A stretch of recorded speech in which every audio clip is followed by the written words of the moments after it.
muito boa noite para todos vocês. O Entrevista Coletiva de hoje convida o presidente do Sistema FAENG, a Federação da Agricultura e Pecuária do Estado de Minas Gerais, senhor Antônio de Salvo. Estão aqui comigo também o comentarista de política, Orion Teixeira, e o diretor de jornalismo da Band Minas, Murilo Rocha. Sejam todos muito bem-vindos. Muito obrigado. Vamos começar falando, do balanço do ano de 2023. Como é que foi aqui para o nosso estado? Muito bom, muito bom. O setor se comportou muito bem, o setor fez o papel dele. Nós tivemos aí um superávit do setor da agropecuária mineira de quase 11 bilhões de dólares. E isso é muito positivo, isso mostra a força do segmento ajudando a injetar esse dinheiro dentro de Minas Gerais. Então, o setor se comportou muito bem, vem se comportando não só em Minas Gerais e no Brasil, de forma muito assertiva. O setor tem se desenvolvido, tem se tecnificado, trabalhando sempre de forma sustentável, respeitando as questões ambientais, mas mais do que isso, trazendo tecnologia para dentro da porteira das nossas fazendas e injetando esse belíssimo volume de dinheiro, ajudando Minas a se desenvolver. Agora, presidente, antes de a gente ir ao ar aqui, o senhor estava comentando também de uma outra notícia boa, acabou que o senhor não detalhou, mas podia detalhar para a gente uma pesquisa que vocês fizeram, dando perfil aí dos produtores mineiros, a visão até que a população tem do setor. Esse era um paradigma que a gente tinha, fizemos essa pesquisa no ano passado, logo em novembro, e nós queríamos entender como principal procura nessa pesquisa, saber como é que era a nossa imagem. Como a gente fica lá no campo, no interior, dentro das nossas fazendas, e mineiro que somos, tímidos, a gente fica sem saber se nós temos uma imagem boa, se essa imagem ainda é ligada a um produtor com pouca tecnologia, com pouco conhecimento, e como esse pessoal de Minas nos vê, como essa população mineira nos vê. Então, isso foi muito importante porque a pesquisa nos deu mais de 80% da população mineira considera a agropecuária como a principal atividade geradora de riqueza dentro de Minas Gerais. Então, isso é bom, mas também traz para a gente uma responsabilidade muito grande, porque nós, presidindo aí os quase 400 sindicatos rurais, esparramados em 800 municípios que têm as extensões de base, nos faz ter ainda mais vontade de trabalhar para que a gente possa representar bem esse povo que tanto precisa do sistema, não só no que diz respeito aos nossos treinamentos, mas também institucionalmente. Apesar dessa ideia conservadora, que tínhamos, ou ainda temos, sobre os produtores rurais, o senhor tem dito que o setor ganhou jogo de cintura. Isso ajuda a manter-lo como um sustentáculo da economia mineira? Sim. Como é difícil a gente, mineiro, primeiro pela timidez, ter esse jogo de cintura. A gente fala que a gente quer ser sempre o primeiro aí, mas desde que tem um na frente. Então, você é o primeiro, mas depois que alguém foi. O mineiro tem essa timidez natural e no interior não é diferente.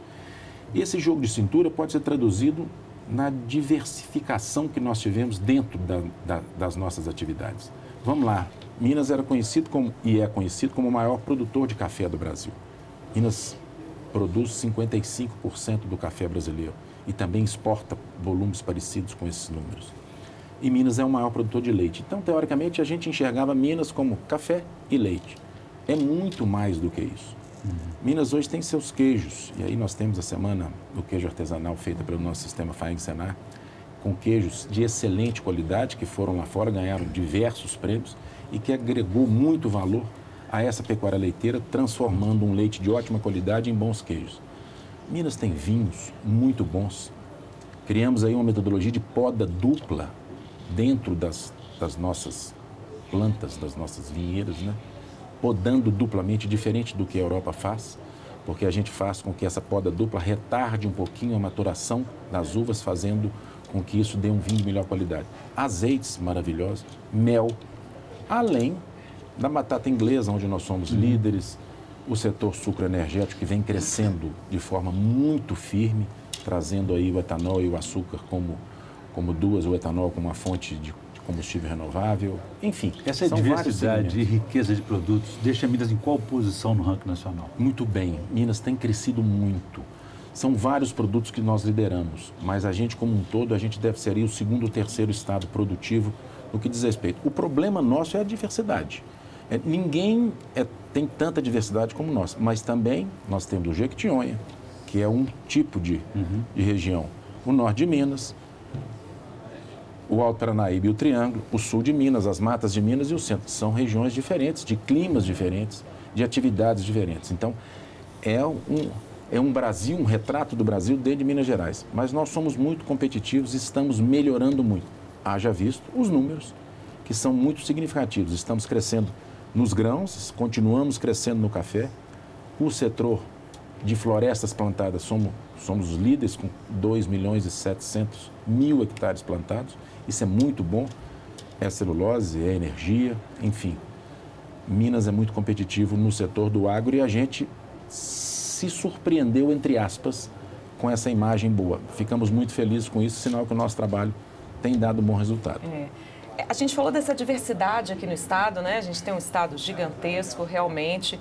E por onde a gente passa pelas estradas de Minas, a gente vê uma fazendinha, a gente vê o gado de leite, né? A gente encontra produtores, assim, espalhados. Fiz muita reportagem pelo interior de Minas.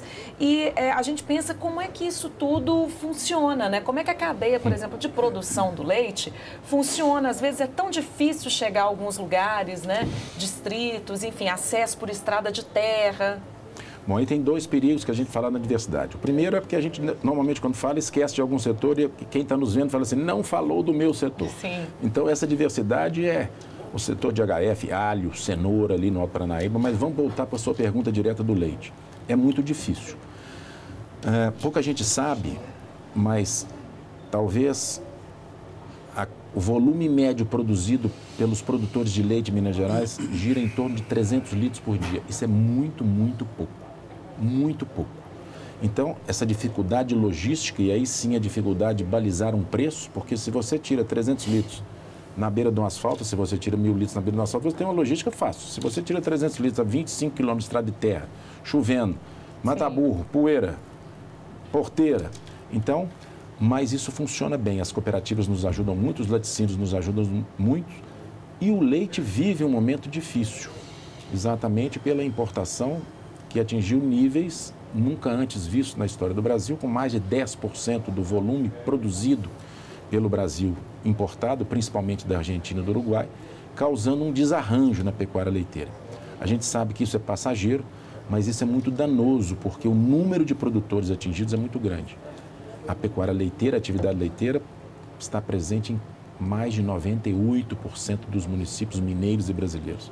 Então, é muita gente dependendo disso. Sim. A gente tem que ter muita atenção para cuidar bem desse produtor que precisa permanecer no campo e continuar tendo um nível de renda decente e compatível com qualidade de vida necessária para qualquer pessoa. Nesse assunto ainda, por que essa importação do leite da Argentina e do Uruguai? Por que preço? Câmbio. A Argentina produzindo um volume bom de leite, ela é uma boa produtora de leite de qualidade, com um câmbio mais fraco, sendo dentro do Mercosul, tarifa zero. Se está mais barato comprar e tem um mercado aberto. Trouxeram muito leite. E isso causou um dano e nós alertamos muito os nossos deputados, os nossos parlamentares, o governo federal, para que isso não acontecesse.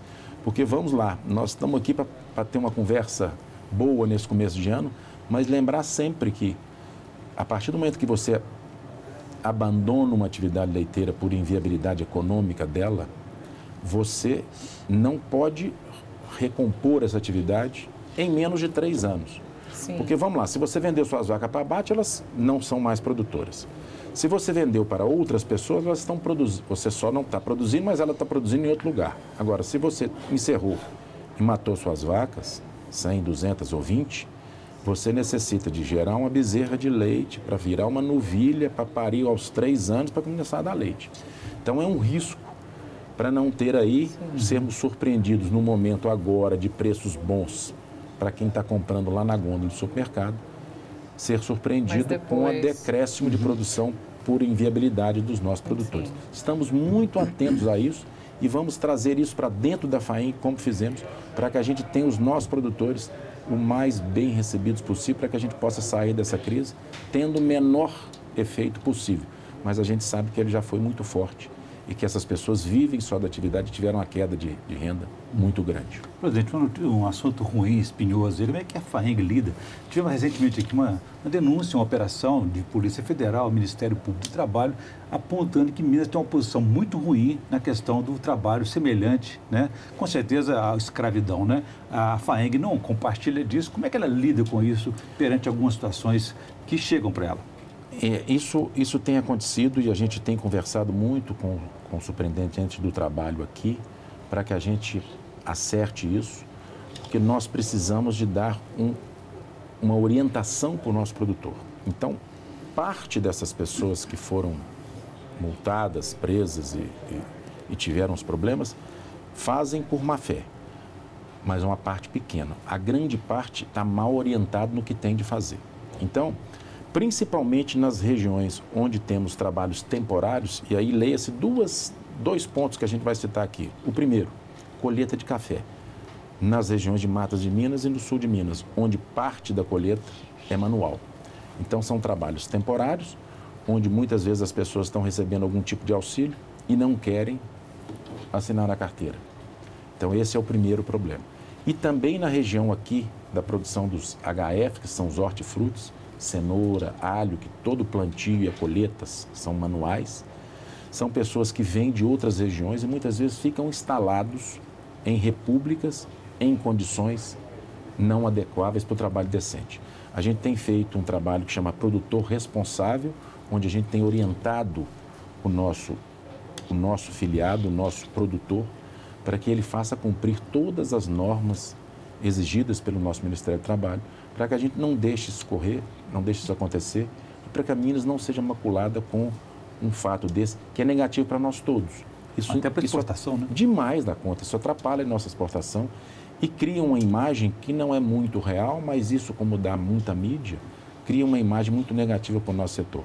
Mas isso tem acontecido muito pontualmente e nós estamos muito atentos a isso e orientando de forma muito boa os nossos produtores e, inclusive, assinando um pacto com o Ministério do Trabalho aqui, com a Superintendência do Trabalho, para que a gente possa ter uma orientação, trazer os produtores para dentro dos nossos sindicatos, para orientá-los, para que eles possam cumprir toda a legislação, para que tenham um trabalho decente em todas as nossas atividades que requer essa mão de obra, e essa mão de obra é muito necessária, não só para quem está produzindo, precisa da colheita, mas também para quem precisa de ganhar o dinheiro e ganham muito bem trabalhando nessas atividades. É isso. Vamos fazer uma pequena pausa, então?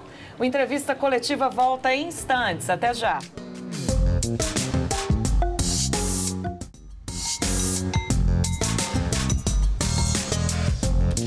Entrevista Coletiva está de volta hoje aqui com o presidente da FAENG, senhor Antônio. Vamos voltar falando aqui sobre a questão climática, né? Nós temos visto ondas de calor, né, chegando a Minas Gerais, tempestade, chuva de granizo, ventanias. Como é que isso tem impactado, né, o setor agropecuário mineiro e também, por outro lado, como nós estamos tentando lidar com a questão da sustentabilidade, né, do aquecimento global, enfim. Isso aí é uma questão que a gente poderia fazer um programa longo sobre esse assunto. Nós tivemos aí no final do ano passado muitos problemas, novembro e dezembro foi muito ruim de chuva.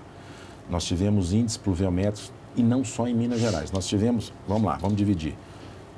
De São Paulo para baixo nós tivemos excesso de chuvas e isso já era indicado pelo El Niño, onde o sul tem muita chuva e o centro brasileiro, talvez o centro produtivo, que você sai aqui de Minas e vai subindo até Rondônia, passando pelo Mato Grosso do Sul, Mato Grosso, parte de Goiás e parte do Tocantins, com índices pluviométricos abaixo do aceitável. E isso vai certamente ter problema. Não dá para mensurar ainda, mas agora, nesse final de janeiro, nós certamente vamos ter uma expectativa do que vai ser a safra. Vale lembrar que o Brasil tem se suportado bem, crescendo, graças a um PIB positivo, grande parte dele feito pelo agronegócio brasileiro.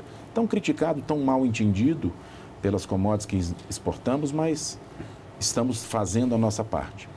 A parte de sustentabilidade, e aí a gente tem que ter um pouquinho mais de firmeza para responder, não existe no mundo, eu tive a oportunidade de visitar algumas áreas em alguns outros países, não existe ninguém que tenha o que nós temos no Brasil.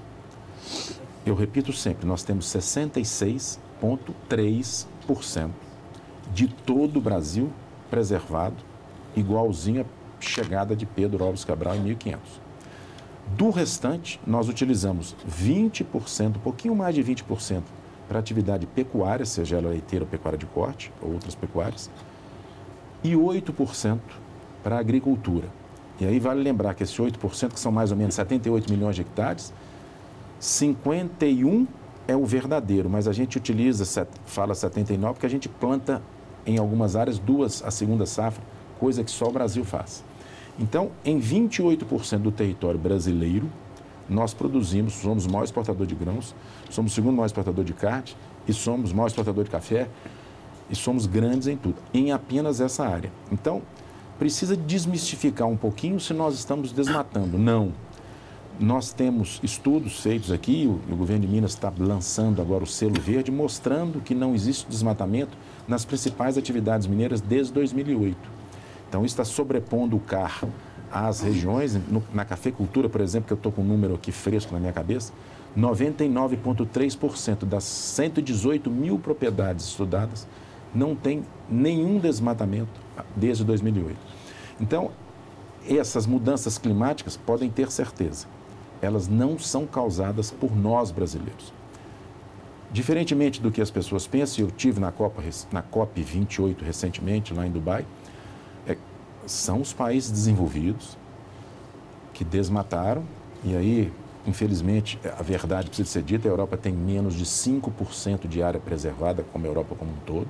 Os Estados Unidos, que é um dos que mais tem 30%, e nós temos 66%.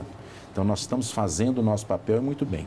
Além disso, nós temos uma agricultura regenerativa, que fixa carbono, de plantio direto, que não mexe em solo. Um pé de café fixa carbono, um pé de cana fixa carbono, um pé de soja guarda carbono nas suas raízes, quando é colhido, as folhas caem, você tira só o grão. Então, nós temos uma agricultura ímpar no mundo e precisamos ter mais coragem de falar isso. E aí vale a pesquisa, porque a partir do momento que a gente tem um número bom da sociedade urbana, a gente vai falar isso com mais tranquilidade, porque a gente fica, vocês são desmatadores. Não, nós não somos desmatadores. Existem desmatadores legais no Brasil? Sim, não são representados pelo nosso sistema, não são pessoas dentro da lei. A Federação da Agricultura e Pecuária de Minas Gerais não representa essas pessoas. Essas pessoas são fora da lei e devem sofrer as sanções da lei. Nós representamos o produtor de bem que cumpre, já foi obrigado a deixar 20% da sua área reservada, é comprar uma pousada de 10 quartos e só poder usar 8 e ter que cuidar dos 2 aqui em Minas Gerais. Tem que deixar fechadinho, limpinho e guardadinho e não pode usar. E ninguém paga por isso, mas eu comprei as 10 acomodações. Isso é o que acontece no nosso Código Florestal. Aqui em Minas, porque no Mato Grosso é 3,5 quartos e no Pará 8 quartos fechados e 2 abertos. E ninguém paga por isso. Então a gente tem que falar isso com mais eloquência, porque nós temos que ter orgulho do que nós fazemos. Tudo que foi feito em termos de agricultura e pecuária no Brasil é tecnologia de nós brasileiros. Criados aqui, não tem nada herdado da tecnologia americana. Usamos as máquinas americanas, aperfeiçoamos aqui, melhoramos, mas é um orgulho para nós brasileiros termos agricultura e pecuária que temos. Das nossas populações originárias também? Em que sentido? Povos indígenas, a gente também aprende com essas populações para desenvolver essa tecnologia própria que o senhor está dizendo? De povos indígenas, o que nós temos que fazer, isso é um pensamento muito pessoal meu. Nós temos que cuidar dos nossos índios. Quem já fez algumas pescarias no norte do Brasil, os índios são seres humanos como nós. Eles precisam respeitar as suas culturas e dar para eles condições dignas de vida. Precisa desmistificar um pouquinho. Nós aprovamos o código com marco temporal agora. Precisamos só de falar um dado que pouca gente também conhece. É um pouquinho polêmico, mas a gente... Vamos lá, Santa Catarina tem 7 milhões da população brasileira e 2% da área. Os índios originais brasileiros são menos de 900 mil e tem 13,8% da área brasileira. Então, não é a área que eles precisam, com todo respeito. Eles precisam de cuidados, de governo que possam tratar como pessoas humanas que são, para ter uma qualidade de vida digna e terem todas as suas características originais, mas a gente precisa ter uma visão menos romântica do índio e tratá-lo bem. Quem já foi numa tribo de índio em várias, como eu já fui, a gente tem que entender o que eles precisam, a gente sabe o que eles precisam. Eles precisam de saúde, e precisam de educação e precisam de manter uma vida dentro daquela aldeia para que eles continuem aí, são importantes para o Brasil. Presidente, o senhor falou de exportações, Minas Agropecuária responde por 30%, mais de 30% das exportações do Estado, né? O senhor até falou que só perde para o minério. Uhum. O que a gente pode falar hoje que a joia das exportações? É o café, que já consegue agregar muito valor. Hoje, café mineiro é considerado, aí tem o café premium aí, né? Se a gente falar que não é o café, pelo número de produtores de café, a gente vai ser linchado na rua. Então, se eu falar que é soja, por exemplo, são poucos mesmo, são menores os produtores, é menos gente produzindo soja. O café mineiro é um café espetacular. É um café que se transformou de um café commodities, um café que valia pouco, um café que você vendia como um café de baixa qualidade, mas com a melhoria de novos cultivares, isso é muito importante falar, isso não é uma dádiva mesmo porque o café nem é brasileiro. Aliás, não tem nada que nós falamos aqui brasileiro. O gado não é, a soja não é, o milho não é, o café não é, a banana não é, a cana-de-açúcar não é, o eucalipto não é. Então, nada disso estava aqui quando Pedro Álvares Cabral chegou. O café foi melhorado, o café foi adaptado, o café já é clonado, o café hoje tem todo um trabalho genético na planta para melhorar a produtividade, gastar menos defensivo agrícola, hoje chamado de pesticidas. Então o café tem melhorado, e melhorado também os processos dentro da cultura do café, principalmente na colheita e na pós-colheita, fazendo essa bebida suave, macia, e esses nossos cafés de alto valor agregado, saindo aí de R$800 a R$1.000, uma saca normal de café commodities, para R$2.000, R$3.000, cafés comercializados na nossa Semana Internacional do Café, que foi agora no comecinho de novembro, sacas de café vendidas R$62.000. Então isso o produtor agrega um valor em pequenas áreas, a cafeicultura mineira são pequenas áreas, isso é um ganho não só para o Estado, que você paga sobre todos os impostos sobre isso, mas um ganho para o produtor. O café é o principal produto, mas o setor florestal, o setor sucroenergético, o setor de HF, principalmente a batata inglesa, e o setor do leite, Minas aí é líder com folga dos demais colocados. Presidente, Elias que viaja para o interior e vê muita fazendinha. Vou muito para o norte de Jequitinhonha e eu canso de ver eucalipto na minha frente. Sim. Isso concorre, afeta a produção tradicional agrícola? Não.